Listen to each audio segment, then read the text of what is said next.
The silence of the International Space Station, ISS, was interrupted by an unexpected alert.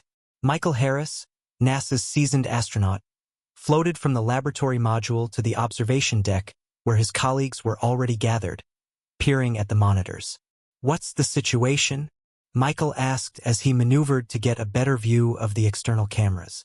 Commander Lisa Roberts pointed to the screen. "We have an unidentified object approaching the station. It's unlike anything we've seen before. It's not on any of our tracking systems." As the object came closer, its details became clearer. It was a spacecraft, sleek and luminous, distinctly non-human in design. The crew exchanged anxious glances. Michael's heart raced with a mix of excitement and apprehension. "Do we have a protocol for this?" he asked, turning to Lisa. "First contact protocols are in place, but they were always hypothetical." "Until now," Lisa replied, her voice steady. The alien craft maneuvered with incredible precision and docked seamlessly with the ISS. The whole station seemed to hold its breath. After what felt like an eternity, the communication panel lit up. "We're receiving a transmission," announced Juan, the communications officer. "It's audio and visual." The screen flickered to life, revealing an alien with delicate features, covered in a shimmering membrane that seemed to pulsate gently. The alien's eyes were wide and expressive, filled with curiosity rather than fear. "I am Lyra, of the Zeltron star system." The alien spoke, her voice resonant and oddly melodic. "I come in peace, seeking knowledge and exchange." Michael stepped forward. "I'm Michael Harris, representing Earth and the human race. We welcome you, Lyra, and hope for a peaceful interaction." "May I come aboard?" Lyra asked, her head tilting slightly, a universal gesture of inquiry. After a brief consultation with the rest of the crew, Lisa gave a nod. "We would be honored to have you join us, Lyra." The airlock cycled, and Lyra stepped into the ISS, her suit adapting to the oxygen-rich environment. She removed a part of her breathing apparatus, revealing a fascinated smile. "You can breathe oxygen?" she gasped in shock, clutching her mask before adjusting it again. "Yes, it's essential for us," Michael explained, amused by her reaction. "Just like you, we require specific conditions to survive." Lyra nodded, her eyes scanning the interior of the station. "This is truly remarkable. I have much to learn from you." "And we from you," Michael said, gesturing to the others to join. "Let me introduce you to our crew." One by one, the team members introduced themselves, each offering a friendly greeting. Lyra listened intently, repeating their names in her melodious tone, committing each to memory.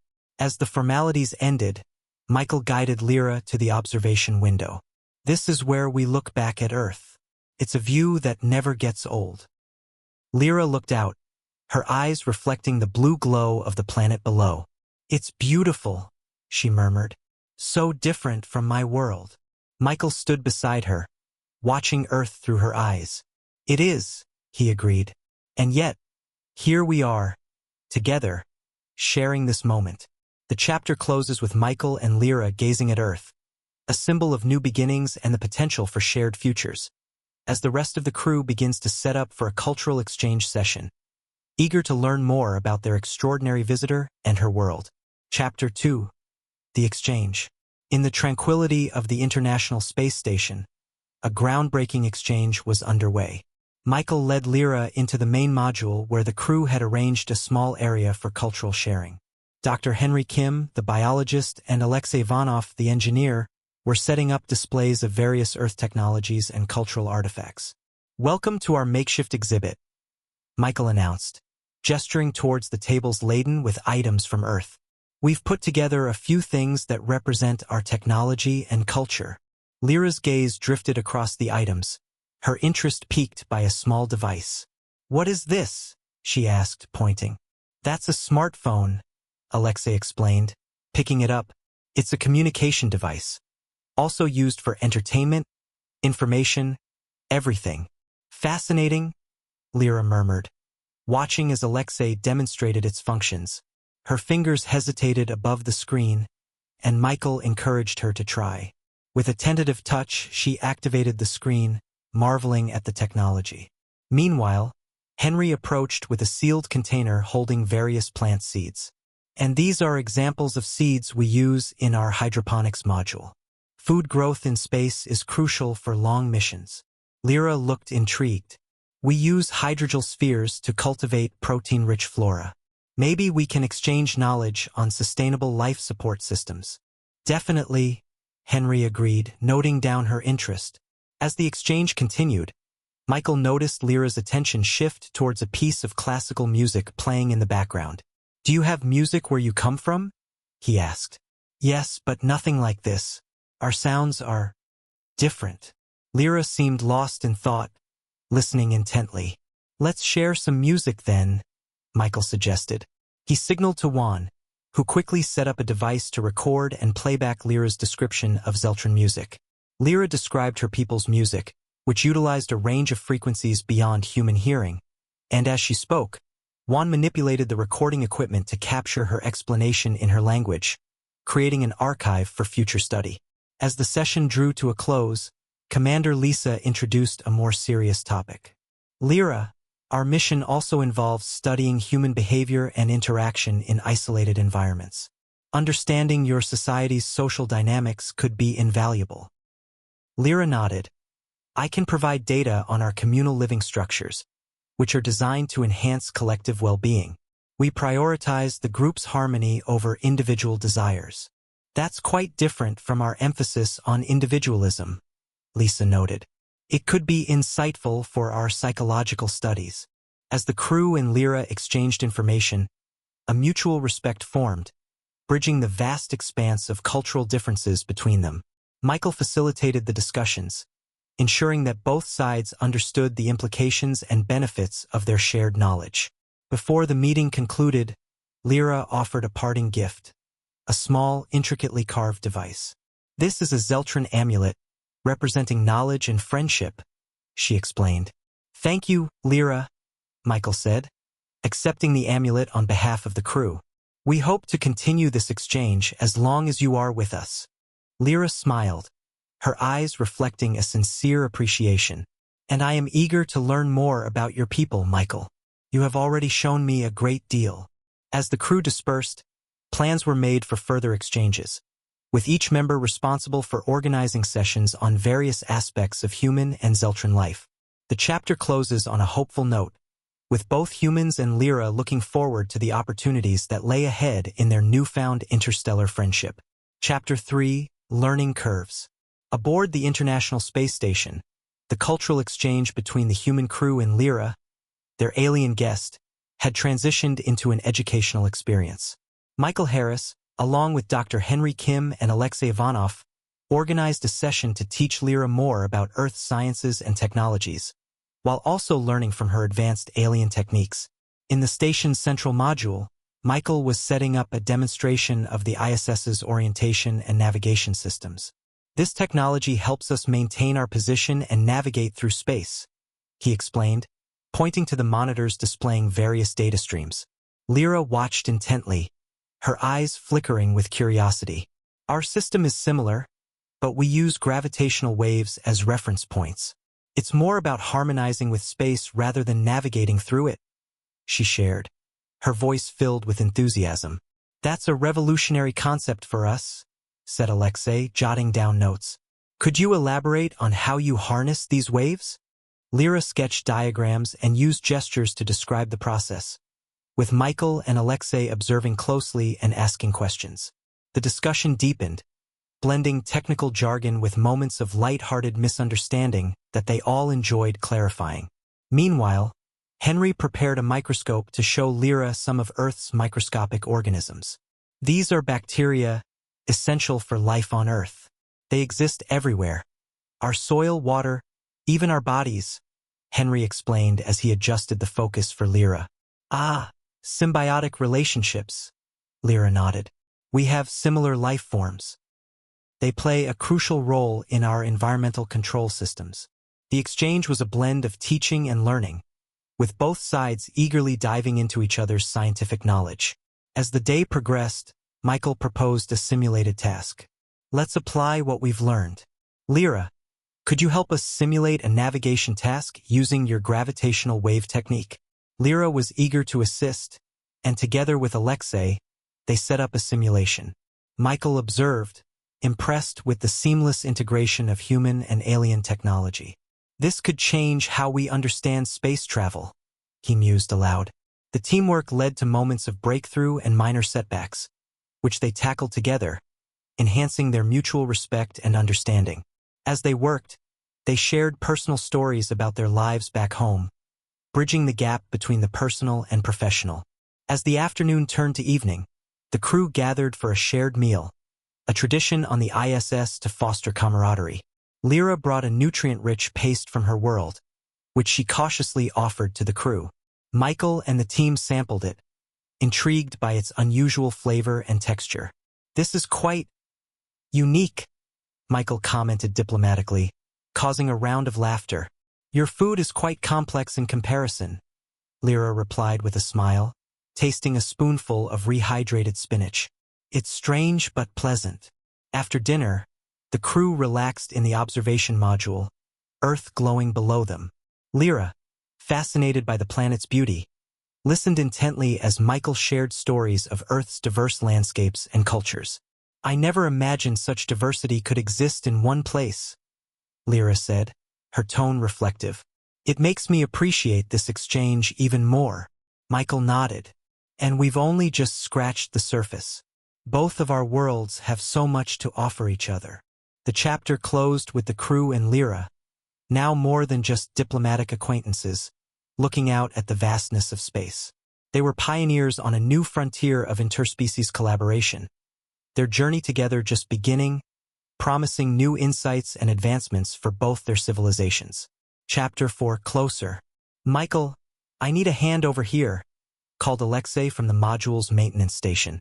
The slight irritation in his voice was typical, though always underpinned by a sense of trust. The ISS's systems were acting up again, this time a minor issue with the oxygen recycling unit. Michael floated over, his movements graceful from years of practice. "What's the issue?" "Sensors not responding," Alexei grumbled, motioning toward the panel.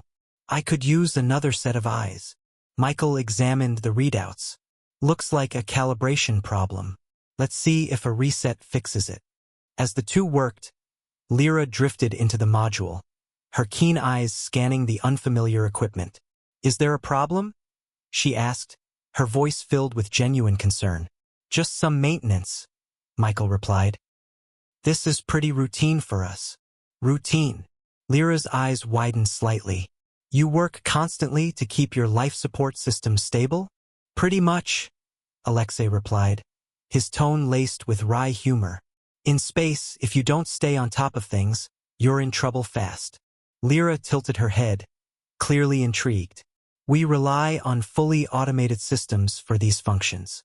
It's fascinating that you still have to perform these tasks by hand." Michael grinned. "Well, welcome to the human way of doing things. We keep it old school." She hovered closer, watching as Michael and Alexei adjusted the panel. Despite her advanced knowledge, Lyra found herself impressed by their ingenuity and adaptability. "Would you allow me to assist?" she asked hesitantly. Alexei gave a short laugh. "Sure, why not? Maybe an alien touch is exactly what we need." Michael chuckled. "Careful, Alexei. If she fixes it better than we can, she'll put us out of a job." Lyra moved carefully, mindful not to disrupt their flow. She observed their process, then pointed to a connector Michael had overlooked. "This interface appears loose. If it's not fully engaged, it might cause the calibration to fail." Michael blinked, then tested the connection. "She's right," he admitted, securing it. A moment later, the system stabilized. "Looks like you saved the day," Alexei admitted begrudgingly, though his smile showed no hard feelings. "Maybe you're not just a visitor. We should put you on the maintenance roster." Lyra's lips curved into a faint smile. "It was merely an observation. Your methods are quite effective." Michael gave her a friendly nudge on the arm. "Don't sell yourself short. You spotted what we missed." The three drifted into a more relaxed conversation, discussing how their respective systems handled routine maintenance. Alexei shared stories of the early ISS days, while Lyra described her civilization's reliance on harmonic energy fields that never needed repair, only occasional realignments. Sounds like a dream, Alexei said, folding his arms. But I guess it takes some of the fun out of solving problems. Fun? Lyra asked, genuinely confused. You find this enjoyable? Not always, Michael admitted. But there's satisfaction in fixing something with your own hands. It's a bit of a challenge. And when it works, you feel accomplished. Lyra considered this. Perhaps that's why humans are so adaptable. You are not afraid to confront challenges head-on. Michael glanced at her, noticing the way she seemed genuinely curious about their perspective. I think that's just who we are. We find a way, even when it's not easy. They lingered in the maintenance module longer than necessary, exchanging stories and small jokes. Michael found himself enjoying these moments with Lyra. She wasn't just an alien visitor. She was becoming a friend. Her curiosity, her willingness to help, and her sense of humor made her stand out. As they prepared to leave the module, Michael gestured toward the observation window. You've seen Earth from here before, but have you seen the sunrise? Lyra tilted her head. Not yet. Is it different from your world's sunrise? Very different, Michael said, motioning for her to follow. Come on, it's worth seeing. Alexei, sensing the shift in tone, gave a quick wave.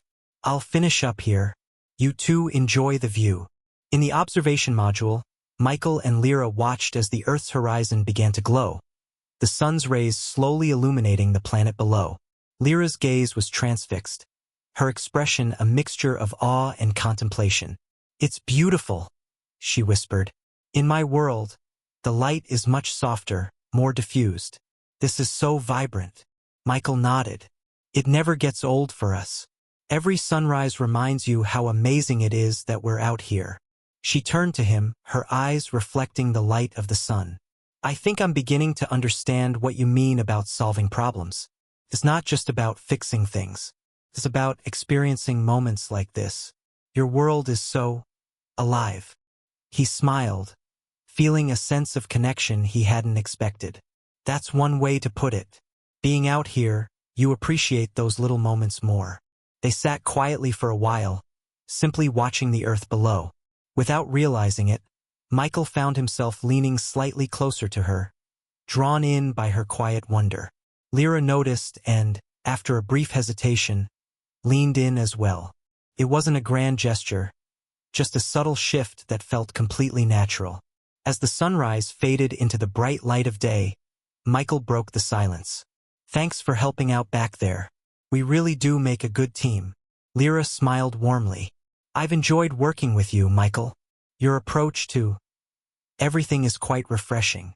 They shared a small laugh, and as the moment settled, it was clear their bond was growing stronger. Chapter 5, Under the Stars. Michael stared at the alien ship with its elegant, flowing contours as it docked at the ISS for the second time. The gleaming structure looked like it was shaped by art rather than engineering.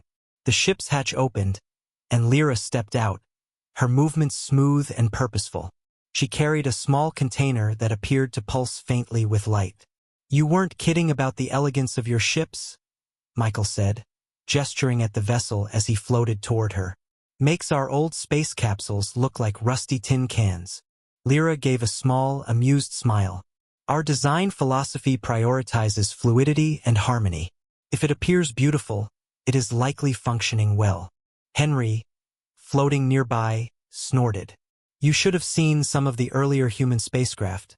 Functioning well and looking beautiful weren't even in the same solar system. Lyra tilted her head at Michael. May I show you the interior? It might provide insights into our structural philosophy. Michael exchanged a look with Alexei, who shrugged. Sure, Michael said. I'd love to see it. Henry and Alexei were quick to follow, curiosity lighting up their expressions as they entered the alien ship's airlock. The interior was as remarkable as the exterior. Walls shimmered with faint iridescence, and consoles seemed to grow out of the floor seamlessly. It felt organic and yet unmistakably advanced. Everything here works through integrated biosynthetic systems, Lyra explained, gesturing toward a console. We grow our ships rather than construct them. Michael ran his hand near one of the walls, stopping just short of touching it. It's alive? He asked, fascinated. In a way, Lyra replied.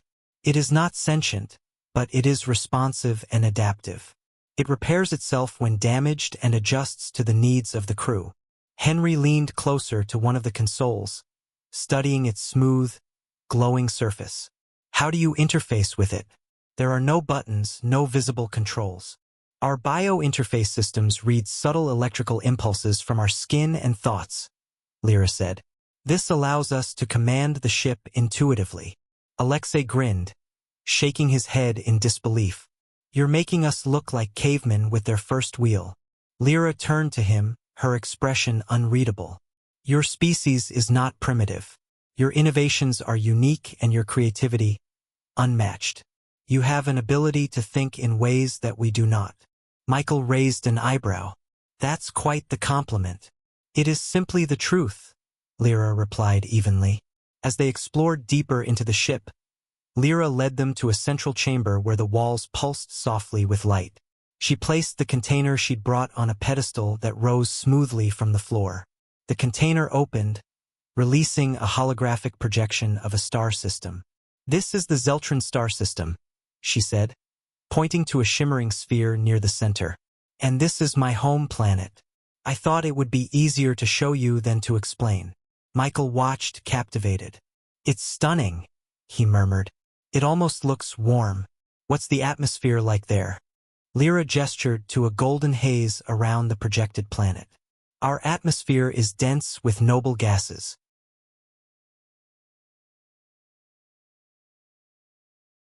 Alexei whistled low. No wonder you were surprised we breathe oxygen. Lyra nodded, her eyes resting on Michael. I was astonished. I had never encountered a species that could thrive in an environment so harmful to me. But as I've learned more about you, I see how you adapt and persevere.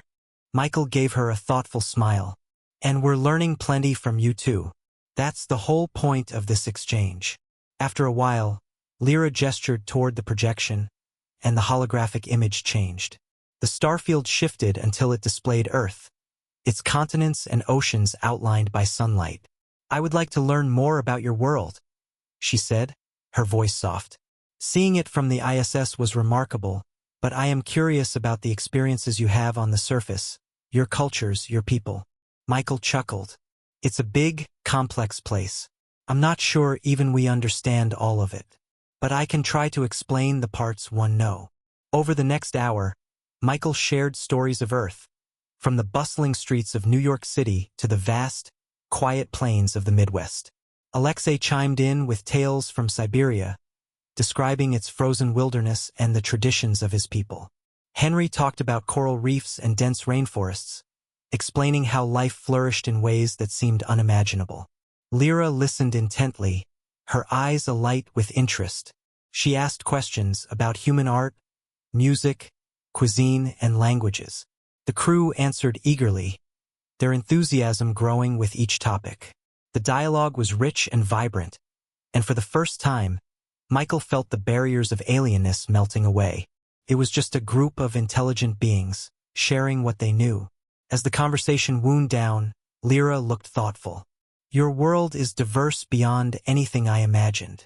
I hope one day I might see it with my own eyes. Michael smiled. Who knows? Maybe someday you will.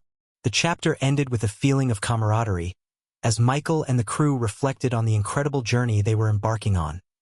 Not just through space, but through the exchange of ideas and culture that had never happened before. Chapter 7, Bond of Trust. The soft hum of the ISS provided a calming backdrop as Michael floated into the communication module. Lyra was already there, her translucent mask resting lightly on her face as she examined a holographic projection of her homeworld. She glanced up, her vibrant eyes meeting his. Couldn't sleep either, huh? Michael asked as he grabbed the nearest handrail and steadied himself. Lyra shook her head. No. I keep thinking about the implications of what we've been discussing. Michael floated closer, intrigued. What's on your mind? Lyra hesitated, her fingers tapping a sequence into the holographic interface. The image shifted to show a detailed map of her solar system. There's something I haven't told you about why I came here. My people, they are not entirely united in their beliefs about interacting with your kind. Michael frowned. You mean there's a faction that doesn't want contact? She nodded. Some believe that exposing ourselves to another intelligent species could destabilize our society. Others, like me, see the potential for growth and understanding. That is why I took this journey, to show them what humanity has to offer. Michael crossed his arms, thinking, and now that you've seen us up close? Lyra's expression softened. I see a species that strives, that creates, that adapts in ways we never imagined. But my people won't be convinced by my words alone. So what will convince them? Michael asked. She leaned back, her gaze falling on the planet below. They would need something tangible, proof of humanity's ingenuity and willingness to collaborate. They need a sign that we can work together to solve the challenges we both face. Michael glanced at her holographic map. Maybe we start small. Share some of your technology, and we can show you how we apply it on Earth. If we can demonstrate real benefits, it might sway some opinions. Lyra turned back to him, clearly intrigued. You mean a project that combines our knowledge? Exactly, Michael said, his tone animated. A joint experiment. Something that addresses a problem we both have. As they discussed ideas, Alexei and Henry floated into the module, drawn by the sound of their conversation. What's all this? Alexei asked, his eyebrows raised. Lyra's talking about her people's doubts, Michael explained. We're trying to come up with a way to prove that working together benefits everyone. Alexei grinned. Well, if there's one thing we humans are good at, it's problem solving. What are you thinking? We need something simple yet impactful, Lyra replied. A demonstration of collaboration that produces visible results. Like improving oxygen recycling efficiency, Henry suggested. That's something both our species deal with in confined environments. Michael nodded. That's a great idea. If we can integrate her biointerface tech with our current systems, we could create a model that's not only more efficient but also something her people can't ignore. Lyra's eyes brightened. Yes, a shared innovation. If it works, my people would have to acknowledge the value of collaboration. The group spent hours brainstorming, sketching out diagrams, and sharing ideas. Lyra provided data on her biosynthetic systems, while Alexei and Michael worked out how to adapt them for use with the ISS's existing infrastructure. Henry analyzed potential environmental impacts, making sure the integration would be safe for both species. As they worked, the sense of camaraderie deepened. They weren't just crew members and an alien visitor anymore. They were a team. They joked and teased each other as they refined their plans, each one contributing their expertise to the project. Lyra's initial hesitations faded as she saw how effortlessly they came together. She began to share more about her homeworld, about the challenges her society faced, and about her personal fears. In return, Michael and the others opened up about Earth's struggles, their own experiences, and their hopes for the future. Your world is not so different from ours, Lyra remarked at one point, her voice thoughtful. You have your divisions, your conflicts, but you also have a remarkable ability to come together and create something greater than yourselves. It's what we aim for, Michael replied, his tone sincere. We don't always succeed, but when we do, it's worth the effort. As the plan took shape, Lyra thanked them, her voice filled with gratitude. This is what I hoped for when I first arrived. Working side by side, building something that neither of us could achieve alone. Michael reached out and gave her arm a reassuring pat. We're glad you took that leap, Lyra. Now, let's make sure this project is something your people can't ignore. By the time they wrapped up their session, the crew had a solid plan and a renewed sense of purpose. Together, they were creating something new, something that symbolized the potential for cooperation between their worlds. And for the first time, Lyra felt confident that her people would listen. Chapter 8. Farewell. For now. The ISS's small dining module was quieter than usual. The crew had gathered for one final meal with Lyra before her departure. The atmosphere was warm, but a subdued energy lingered beneath their smiles and laughter. Even Alexei's usual jokes came across softer, more reflective. "Here's to Lyra," Alexei said, raising his rehydrated coffee pouch. "Our favorite alien guest and the only one who managed to impress me in zero-G darts." Everyone laughed, Lyra included, though her gaze drifted toward Michael. "You were quite a worthy opponent," she said, her voice carrying a hint of humor. "I may have been outmatched in Earth trivia, but I'd like to think I held my own." "You were a natural," Michael replied, raising his pouch. "I mean, who else can say they taught an alien how to play darts in space?" Henry chuckled, leaning back in his seat. "And who else can say they learned advanced biosynthetic interface concepts over breakfast?" "Lyra, you've set a high bar for visitors." Lisa, who had been quietly watching the exchange, spoke up. "You've taught us a lot, Lyra. Not just about your technology, but about what's possible when we trust each other." Lyra inclined her head. "And I have learned from you as well. You have shown me a level of ingenuity and adaptability I had not imagined. I will carry these experiences back with me." As the meal wound down, the crew began to clear the table. Lyra and Michael lingered, their conversation turning quieter. "You'll be heading home soon," Michael said, his tone light but edged with something unspoken.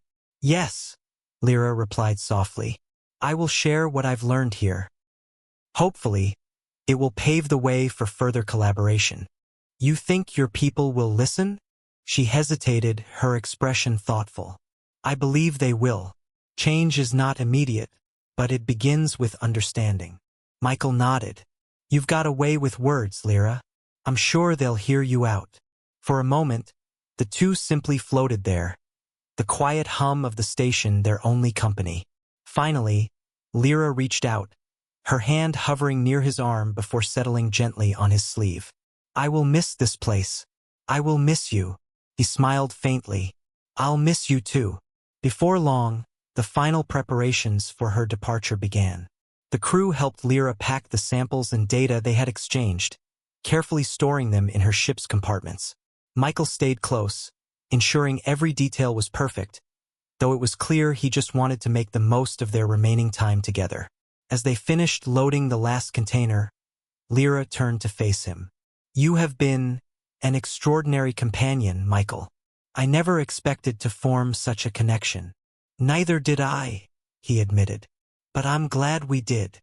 Their voices lowered, as if the moment demanded a kind of reverence. "Do you think we'll see each other again?" Lyra asked, her words tinged with uncertainty. Michael met her gaze. "I hope so. We've opened the door. It's just the start." A soft smile curved her lips, and for a brief moment, it seemed as if neither wanted to say goodbye. Then, the station's intercom broke the spell. "Lyra, you're cleared for undocking," Lisa's voice announced. The crew gathered one last time as Lyra prepared to board her ship.